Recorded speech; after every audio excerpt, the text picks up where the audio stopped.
Tahiri Veiraoumai. Merci d'être avec nous ce soir. Oui, merci de m'avoir invité. Vous êtes un groupe de jeunes qui avait créé l'association en mai dernier. Qu'est-ce qui vous a motivé? Alors, tout d'abord, avant de répondre à la question, je tenais à envoyer le bonjour à la Polynésie et plus spécialement à la population de Makatea. Ce qui nous a motivés, c'était surtout une prise de conscience de notre part au niveau de la protection de notre environnement, de Makatea même. Et en sachant que nous sommes conscients déjà d'une part qu'aujourd'hui Makatea ouvre de plus en plus ses portes à différents types de projets. Donc, nous estimons quand même nécessaire d'anticiper l'arrivée de tous ces projets.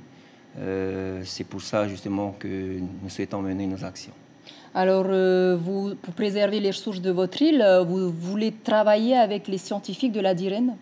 C'est à envisager, bien sûr, parce que je pense qu'il faut travailler avec les entités du pays, telles que la direction de l'environnement, et sans oublier également de notre côté notre commune de Makatea.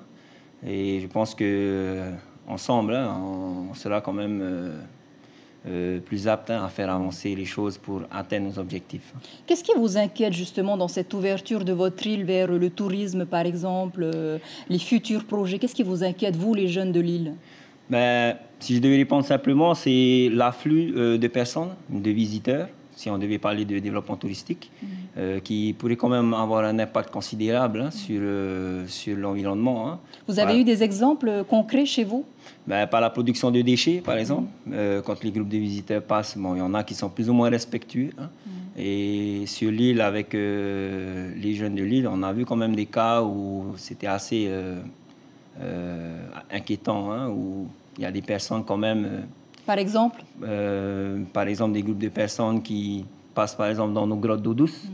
Les grottes d'eau douce de Makatea sont quand même renommées en Polynésie. Et qui, après leur passage, on a constaté peut-être des petits déchets par-ci. Et si ça commence petit, finalement, si on ne fait rien, ça risque quand même de continuer dans ce sens. Et comment est-ce que vous comptez quand même une centaine de personnes sur cette île de Makatea? Comment est-ce que vous comptez agir pour votre diversité, pour préserver votre environnement? Comment est-ce que... Tout d'abord, en intégrant la population. Ça, c'est primordial.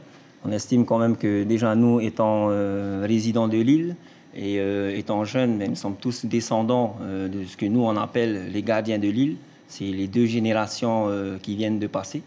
Deux générations de 25 années, donc 50 ans. On souhaite justement les intégrer, mener le débat avec eux, sortir les idées pendant les réunions de population et voir quelles actions prioritaires nous pourrons mener. Donc vous rentrerez sur Makatea quand alors pour en parler avec la population? Il y a déjà des débats qui ont été ouverts. Très brièvement. Oui, il y a déjà un débat qui a été ouvert le mois dernier par rapport à un sujet bien précis qui est le KVO de Makatea. Maintenant, à notre retour, c'est sûr, avec nos objectifs, les objectifs que l'on a établis, il est important de les informer d'abord de tous ces objectifs, de voir comment nous allons les mener à bien. Ce qui est sûr, c'est que ça va prendre du temps. Il y aura des objectifs à moyen terme, à court terme, à moyen terme et aussi sur le long terme. Tahiri Veiraoumai, merci beaucoup d'avoir accepté notre invitation.